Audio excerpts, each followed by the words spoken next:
어떤 사람에게 꼭 맞는 그리고 필요한 선물을 주는 것은 어렵습니다. 그래서 선물 잘 주는 것도 달란트입니다. 제 동료 목회자에게 있었던 일화입니다. 교인이 외국에 출장을 갔다가 목사님 쓰시면 좋겠다 그러면서 한정판 고급 샴푸를 선물로 줬습니다. 이 목회자가 고맙습니다 인사하고 집에 가서 아내와 함께 신나게 웃었답니다. 자기 머리는 가발이었습니다. 가발이 승리했어. 아내랑 유쾌한 시간을 보낸 겁니다. 근데 더 즐겁게 웃은 것은 우리 동료였습니다. 그 목회자가 가발 쓴 줄 몰랐습니다. 젊을 때부터 똑같은 스타일이라 저 친구는 저런 스타일이구나 생각을 했는데 자기는 신학교 들어오기 전부터 머리카락이 하나도 없었답니다. 그래서 가발을 쓰고 다녔는데 그냥 평생 자기 스타일이었다는 거죠. 선물 주기가 참 어려운 대상 중에 하나가 부유한 사람입니다. 그건 제 경험이 있습니다. 교회 새가족이 오면 이제 좋은 마음으로 이렇게 선물을 줘야 될 때가 있습니다. 관계성 때문에.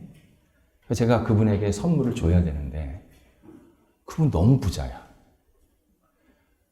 고민스럽잖아요. 가난한 목회자가 부유한 사람에게 선물을 준다. 서로 부담이 되는 겁니다. 그래서 제가 선택한 것은 성경이었습니다. 그분은 성경책을 출판하는 출판사도 세울 수 있습니다. 그런데 제가 서점에 가서 성경을 골라서 맨 앞에 정성스럽게 사인을 했고 선물로 드렸습니다. 아내와 두 분을 드렸는데 그 다음 주부터 그 성경책을 꼭 이렇게 가슴에 끼고 나 보라고 이렇게 들어오시는 장면을 보면 마음이 얼마나 감사한지. 저거 말고도 저분이 좋은 게 많을 텐데 성경책 이렇게 가지고 들어오는구나. 너무 감사한 시간이 있었습니다. 예수님은 하나님과 같은 분입니다.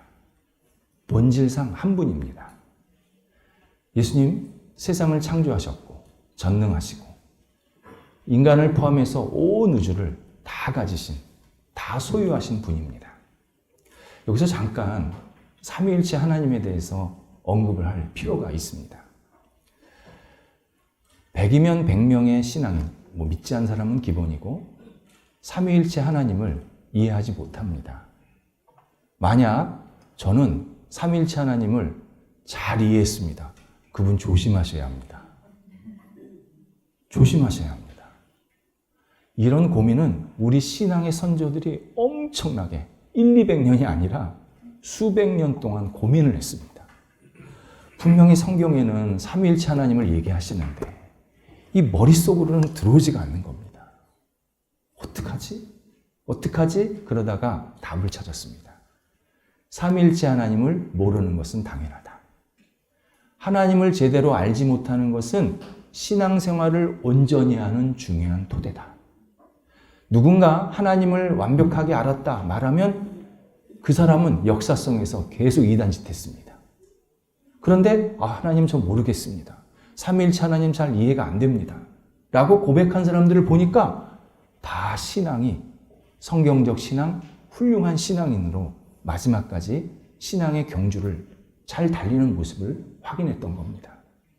그래서 삼위일체 하나님을 이해하지 마시고 그냥 받아들이고 믿으시면 됩니다. 언젠가 하나님께서 삼위일체 하나님이 무슨 뜻이었는지 우리에게 분명히 다 알려주시는 시간이 있습니다. 특히 삼위일체 하나님을 받아들이고 믿어야 성경이 이해가 됩니다. 삼위일체 하나님을 거부하면요 성경이 고리타분합니다. 뭔 내용인지 하나도 안 들립니다.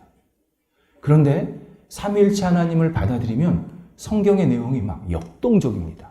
어떨 때는 하나님이 얘기하시고 어떨 때는 하나님의 사자가 얘기하시고 어떨 때는 영이 얘기하시고 이런 게 삼위일체 하나님이 지금 움직이고 계시는구나. 이걸 막 깊이 깨달으면서 마음속에 벅찬 감동이 성경을 읽고 들을 때 계속 확인하게 됩니다. 예수님 다 가지셨습니다. 그런데 하나님께서 예수님을 세상에 보내실 때 선물을 주셨다. 그렇게 오늘 표현하고 계십니다. 그래서 예수님께서 주다라는 이 동사를 3번 강조해서 반복을 하십니다. 다 선물로 주다. 그러니까 예수님은 선물로 받다죠. 예수님은 선물을 받을 게 없는 분인데 하나님으로부터 선물을 받았다. 그렇게 표현하고 계십니다. 그리고 예수님께서 받으신 이 선물의 내역을 가만히 보니까 전부 인간을 위한 선물이었습니다. 예수님을 위한 선물이 아니라 결국은 인간이 잘되고 복되고 구원을 주시기 위한 선물이었습니다. 그래서 하나님께서 예수님에게 주신 선물을 확인하면 하나님이 우리를 얼마나 사랑하시는지 재차 감동하게 만드십니다. 뿐만 아니라 예수님은 그 받으신 선물을 전적으로 온전하게 잘 활용하셔서 우리 인간을 복되게 하시고 새롭게 하시고 은혜로 채워주셨다는 사실을 또 깨닫게 하면서 또 한 번 예수님의 사랑 때문에 감사의 고백을 드릴 수 있게 하셨습니다. 그렇다면 예수님께서 받으신 이 3가지 선물, 첫 번째가 당신을 믿는 사람들을 주셨다라고 표현되어 있습니다. 당신, 하나님이나 예수 그리스도를 믿는 사람들을 예수님께 선물로 주셨다는 겁니다.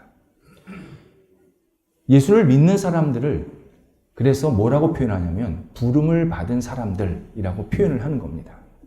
하나님은 하나님을 믿을 수 있는 사람을 예수님께 주셨고 예수님을 믿는, 하나님을 믿는 사람은 하나님으로부터 부름을 받아서 예수님을 믿게 된 겁니다.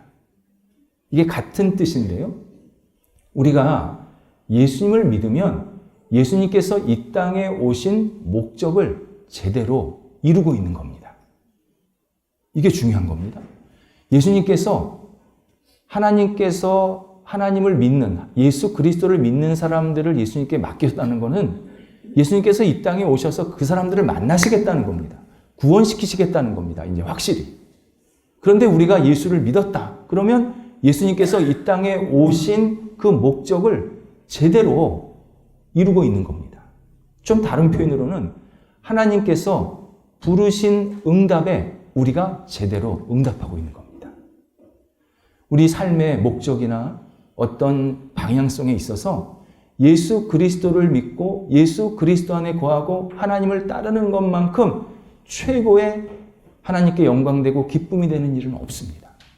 우리가 일확천금을 드린다고 대단한 성공과 어떤 내 실력을 드린다고 하나님께서 기뻐하시는 분, 그거는 아주 작은, 없어도 되는 거고 작은 부분이고 진짜 하나님께서 예수 그리스도께서 기뻐하시는 것은 당신을 믿고 따르고 하나님의 부르심에 제대로 응답한 그 상태, 그것을 최고의 기쁨으로 여기십니다. 그걸 성경에서 자주 언급하십니다. 예를 들어서 히브리서 12장 2절에서 그는 앞에 있는 즐거움을 위하여 십자가의 부끄러움을 참으사라는 표현이 나옵니다. 그는, 예수 그리스도는 즐거움, 크게 기뻐하셨다는 거죠. 근데 뭘 기뻐하셨냐? 앞에 있는 것. 앞에 있는 게 뭐냐면 예수 그리스도를 믿고 하나님의 자녀가 되는 사람들이 계속 늘어나는 것. 십자가에 죽으신 예수 그리스도를 믿고 나의 구원자로 고백하는 사람들이 점점 많아지는 것. 그걸 너무 기뻐하시면서 지금 곧 당하는 그 십자가를 넉넉하게 받아들이셨다. 주저하지 않으셨다. 기쁘게 받아들이시면서 십자가를 지셨고 그 십자가를 지신 예수 그리스도를 믿는 사람들이 계속 많아지는 모습을 보면서 너무 기뻐하셨다. 우리에게 분명히 알려주십니다.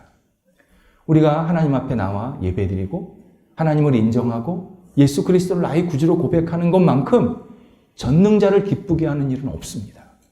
이걸 우리가 평생 잘 간직한다면 예수님께서 이 땅에 오신 일을 우리가 온전히 받아들이고 그 목적을 성취하는 일에 거룩한 동참을 하게 만드시고 있는 중인 겁니다. 두 번째는 영생을 주시는 능력을 받으셨다. 그렇게 말씀하십니다. 예수 그리스도를 믿으면 영생을 주십니다. 그러면 하나님께서 예수께서 주신 영생을 그냥 다 받아들이시고 천국 백성으로 하나님 나라로 영원히 살 수 있도록 그를 그냥 받아주시는 겁니다. 그러니까 지금 예수님께서 영생을 주시는 능력이 있다는 것은 예수님이 주시는 영생이 결국 하나님이 주시는 구원이다라는 것을 같이 얘기하는 겁니다. 하나님과 예수 그리스도는 분리가 안 되는 겁니다. 예수님이 이 땅에서 하신 일은 하나님의 뜻을 이루시는 일이었고 예수님께서 하신 모든 행동은 하나님이 하신 행동이었습니다. 다 받아들인 겁니다. 그러니까 예수님이 나를 사랑하셨다? 하나님이 사랑하시는 거고 하나님이 나를 선택하셨다? 예수님이 나를 구원해 주시는 거고 이렇게 예수 그리스도와 하나님이 완전히 하나가 되어서 우리를 계속 인도해 주시고 영생을 주신다. 그런데 누가? 예수 그리스도가. 다른 구원자가 없다는 겁니다. 이걸 강조하시는 겁니다.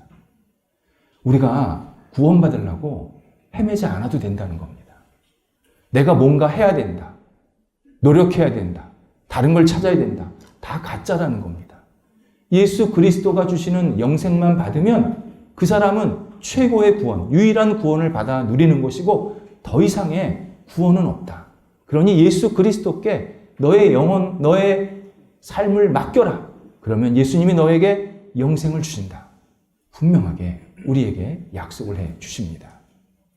세 번째는 모든 사람을 다스리는 권세를 주셨다. 그렇게 표현되어 있습니다. 모든 사람을 다스리는 권세 할 때 이 권세는 권위입니다. 권위. 그리고 모든 사람이라 할 때는 예수 그리스도를 믿는 사람과 믿지 않는 사람을 다 포함하는 겁니다. 그러니까 지금까지 인류 살았던 사람들, 지금 인류에 있는 모든 인구들, 앞으로 살 모든 사람들을 다 총괄하셔서 예수님께서 다스리신다라고 말씀하시는 겁니다. 예수님의 권위, 예수님의 권세를 빠져나갈 수가 없다는 겁니다. 내가 이 땅에 태어났다? 예수님 손안에 있다는 겁니다. 근데 어떤 사람은 그 예수님 손안에 자꾸 벗어나려고 도망가고 있는 중이고 어떤 사람은 그 예수님 손안에 계속 있는 중인 겁니다. 그런데 벗어난다고 벗어나지를 않아진다는 것이죠. 그래서 우리가 지혜롭게 산다는 건 뭐냐면 예수님의 권위 안에 내가 그냥 들어가야겠다. 저를 예수님 권위 안에 평생 살게 해주세요. 그냥 나를 맡기는 게 진짜 지혜입니다. 어떻게 하면 예수님 눈 피할까? 어떻게 하면 예수님 이 손아귀 벗어날까? 내가 최소한의 영향만 받을까? 어떻게 하면 예수님과 나와 좀 거리가 멀어질까? 그런 건 다 헛된 생각이라는 겁니다. 불가능하다는 겁니다. 다 예수님 권위 아래에 있는 겁니다. 믿던 믿지 않던. 믿는 사람은 나중에 하나님께서 우리를 예수님 앞에 세우십니다. 그리고 예수님께서 우리에게 말씀하십니다. 네가 나를 믿었지? 네가 나를 구원자로 고백했지? 그래, 내가 너를 영원한 상급, 영원한 나라에 들어가게 할 거다. 그리고 천국 백성으로 들어가게 하시는 겁니다. 예수를 믿지 않은 사람도 똑같이 서야 합니다. 너는 나를 믿지 않았지? 너는 충분히 기회를 받았는데 나를 예수 그리스도라고 온전히 고백하지 못하고 따르지 않았지? 그에게 형벌과 그리고 영원한 심판의 자리로 들어가게 하시겠다. 그게 예수님 권위 안에 다 있는 겁니다. 예수님 권위 아래서 나중에 심판받는 존재가 사탄도 포함되어 있습니다. 빌립보서 2장 10절에서 하늘에 있는 자나 땅에 있는 자나 주 예수의 이름으로 무릎을 꿇게 하시고 라는 표현이 나옵니다. 사도 바울이 나중에 마지막 때에 어떤 일이 일어날지를 우리한테 설명해 주는 내용인데요. 여기서 하늘에 있는 자는 두 부류입니다. 하나는 하나님의 말씀과 뜻에 전적으로 순종하고 따르는 천사 또는 천사와 같은 존재들. 또 하나는 하나님의 뜻에 철저하게 거부하고 외면하고 배역했던 사탄과 같은 존재. 그게 하늘에 있는 존재입니다. 근데 이 두 존재를 다 예수님 앞에서 나중에 무릎을 꿇게 하신다는 겁니다. 당연히 천사는 하나님께서 기뻐하시는 일을 했으니까 하나님 나라에서 우리와 같이 사는 것이고, 사탄은 결국은 예수님께서 영원한 무적행, 저 끝을 알 수 없는 밑바닥에 집어넣으셔서 예수 그리스도를 믿지 않는 사람들과 함께 생활하고 거기서 자기네들끼리 계속 갈등하고 싸우고 그러한 생활을 하게 하겠다. 성경에서 우리에게 알려주고 계십니다. 사탄도 결국 예수 그리스도의 심판을 받습니다. 이게 왜 중요하냐면요. 우리는 생활 속에서 너무 어두운 영, 마귀의 유혹과 공격을 많이 받습니다. 그리고 그 유혹과 공격의 내용은 대부분 나에게 달콤한 설탕입니다. 그걸 따르면 내가 잘 될 것 같습니다. 행복할 것 같습니다. 지금의 어려움을 모면할 것 같습니다. 잘 살 것 같습니다. 그런 유혹들이 계속 옵니다. 그때 그 유혹을 이겨내는 게 우리 삶의 중요한 영적인 숙제입니다. 거기 넘어가면요. 지금은 사탕 먹고 좋은지 모르겠는데 나중에 결말이 비참합니다. 사탄도 심판을 받는데 사탄의 유혹에 넘어가는 사람은 어떻게 되겠습니까? 예수님께서는 사탄의 유혹에 절대 넘어가지 말라고, 그 길은 절대 옳은 길이 아니라고, 절대 사탄은, 마귀는 너희에게 복을 줄 수가 없다고, 그 현혹에 넘어가지 말라고 지금도 우리에게 계속 말씀하십니다. 모든 사람의 다스리는 권세는 예수 그리스도께 있다. 사탄에 절대 넘어가지 마라. 힘들어도 주님의 뜻을 찾고 주님을 따르고 주님을 닮아가는 것에 집중하라. 우리에게 말씀해 주십니다. 그렇다면 우리가 이 모든 사람에 대해서 조금 더 진지하게 음미할 필요가 있습니다. 예수님께서 모든 사람이라는 표현을 쓰실 때 모든 인간이라고 쓰실 수도 있었는데 원래 성경 언어로는 모든 육체라는 단어를 썼습니다. 육체. 인간과 육체는 비슷한데 내용이 조금 다릅니다. 인간이라고 할 때는 예수님을 믿고 믿지 않는 사람을 다 포함하는 그냥 일반적인 사람을 표현할 때 인간이라고 이야기를 하십니다. 근데 육체는 우리가 인격적인 존재라는 사실을 강조할 때 쓰시는 표현입니다. 인간은 영, 혼, 몸이 함께 어우러진 하나의 인격체입니다. 내 몸이 있고 혼, 마음이 있고 영이 있습니다. 이게 함께 어우러진 하나의 인격체가 인간입니다. 비행기를 생각해 하시면 좋겠습니다. 비행기 동체는 몸입니다. 비행기 엔진은 혼, 마음입니다. 비행사가 영입니다. 이 비행사와 엔진과 동체가 잘 어우러져야, 건강하게 서로 조화가 되어야 그 인생이라는 비행기가 목적지까지 잘 도착할 수 있는 겁니다. 동체가 튼튼하고 엔진 출력이 분명해야 되고 조종사가 이 전체 비행기 구조도 알아야 되고 방향 감각도 있어야 되고 운항하는 조종 실력도 있어야, 그렇게 전체적으로 어우러져야 마지막까지 올바른 방향에 도착할 수 있는 겁니다. 이때 제일 중요한 게 조종사입니다. 영입니다. 동체가 녹이슬어도요, 엔진 출력이 좀 떨어져도 조종사가 지혜롭게 판단을 하면 좀 시간이 걸려서 그렇지 마지막까지 종착지에 잘 도착할 수 있습니다. 또 동체가 망가졌습니다. 엔진이 갑자기 파열이 일어났습니다. 그러면 조종사가 잘 판단해서 지금은 비상 착륙해야겠다. 그러면서 가까운 비행장에 비상 착륙을 하는 겁니다. 그런데 그 비행장도 역시 하나님이 기뻐하시고 하나님 품 안에 있는 곳이었습니다. 어디 저 바다에다 곤두박질 친 게 아니라 안전하게 잘 비행기가 안착할 수 있게 만든 겁니다. 바로 이 영, 비행사가 중요하다는 사실을 예수님께서 모든 육체를 다스린다라는 표현에 하고 계시는 중인 겁니다. 예수님께서 모든 영혼들을 다스린다. 예수 그리스도를 믿는 영혼은 결국 그가 마지막까지 예수 그리스도 안에 거하고 예수님을 따라갈 수 있도록 잘 인도해 주신다. 그렇게 다스린다라는 뜻이고, 예수 그리스도를 믿지 않는 영혼은 계속 기회를 주신 거죠. 조종사를 깨운 겁니다. 일어나, 정신 차려, 이렇게 판단해야 돼. 계속 알려주셨는데 그걸 못한 겁니다. 그래서 결국은 그 영혼도 심판에 들어갈 수밖에 없다. 그렇게 예수님께서 마지막에 정리하신다. 말씀하시는 내용이 모든 육체, 모든 사람을 다스리는 권세가 예수님께 있다라고 말씀하시는 내용입니다. 그런데 적지 않은 사람들이 예수님의 이 권위를 거부합니다. 싫어합니다. 배격합니다.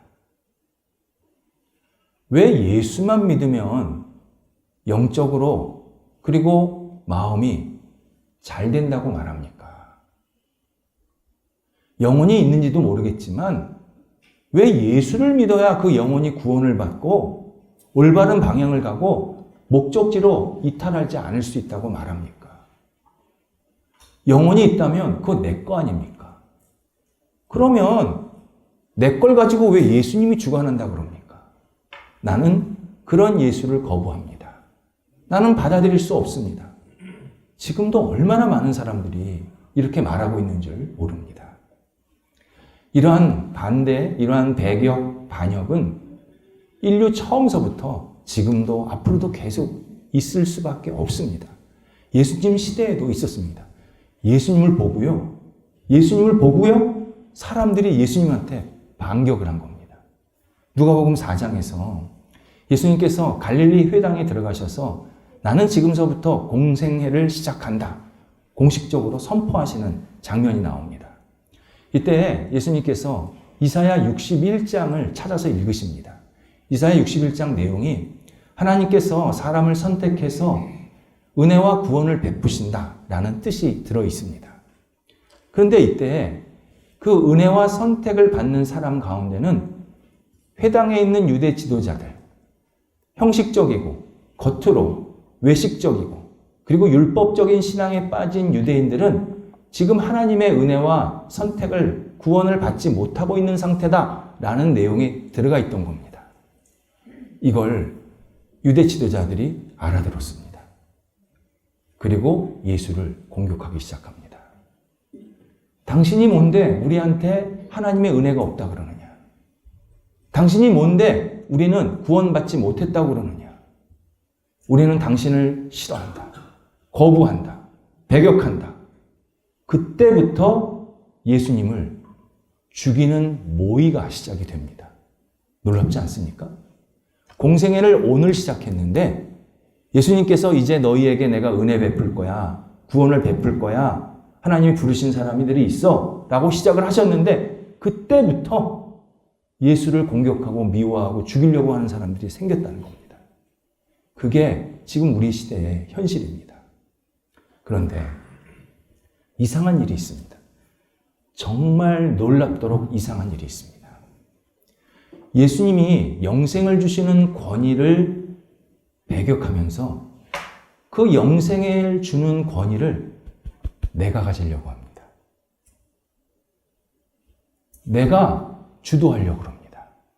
인간이 영생을 선택할 수 있고 받고 안 받을 수를 결정할 수 있다. 그렇게 생각하는 사람들이 너무 많습니다. 나 영생 받을 수 있어. 내가 이 정도 착하게 살았는데 나 같은 사람 천국 안 가면 그거 하나님 아니야. 나 영생 필요 없어. 지금만 잘 살아도 돼. 영생의 주도권이 자기한테 있다고 생각합니다. 이건 출발이고요. 그 다음 저 사람은 구원받아야 돼. 저런 사람은 구원받으면 안 돼. 이런 사람은 영생이 있어도 돼. 저 사람은 영생에 영자도 들어가면 안 돼. 자기가 다 판단합니다. 자기가 다 결정하려고 합니다. 영생을 만드신 분도 예수 그리스도. 영생이 있다고 말씀하신 분도 예수 그리스도.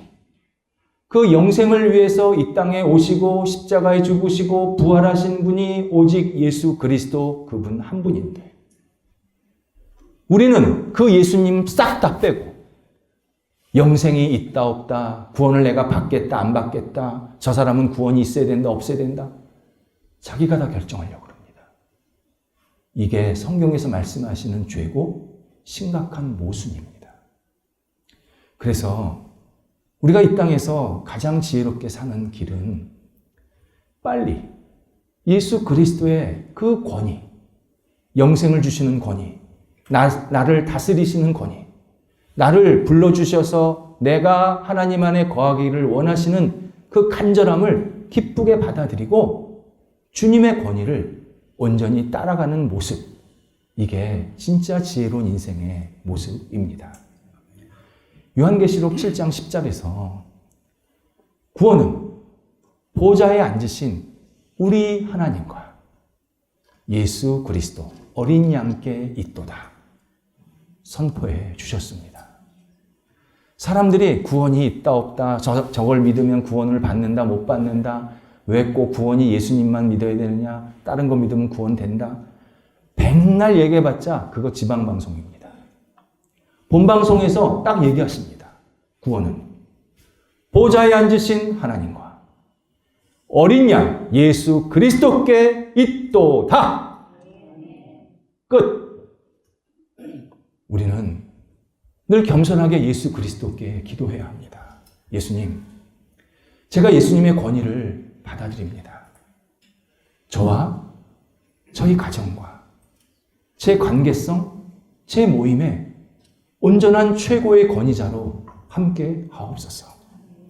제 인생 살 때 제 마음대로 살지 않게 하시고 우리 가정의 주인이 예수 그리스도가 되게 해주시고 내 관계성 속에서 내 감정대로 막 왔다 갔다 하지 않고 예수님의 권위를 인정하면서 관계를 맺게 하시고 우리가 모인 모임의 주인은, 모든 권위를 베푸시는 주인은 오직 예수 그리스도가 되어 주시옵소서. 진지하게 겸손하게 기도할 때 예수님께서 그를 기뻐하시고 최고의 인생, 복된 인생으로 이끌어 주십니다. 기도하겠습니다. 하나님, 예수 그리스도의 그 거룩한 권위가 저희 영혼에 들어오게 하신 것 감사합니다. 더 깊게, 더 중심으로, 더 온전히 충만하게 예수 그리스도의 권세가 저희 영혼과 삶에 임하여 주시옵소서. 세상에 헤매지 않게 도와주시고 헛된 것 붙잡지 않게 하시고 우리를 사랑하시는 예수 그리스도, 우리의 모든 것을 주관하시는 예수 그리스도를 붙잡고 이 땅을 신실하게 살아가게 도와주시고 하나님 안에 설 때까지 주님과 동행하면서 마음껏 쓰임받는 하나님의 거룩한 백성이 될 수 있도록 인도하여 주시옵소서. 예수님의 이름으로 기도드립니다. 아멘.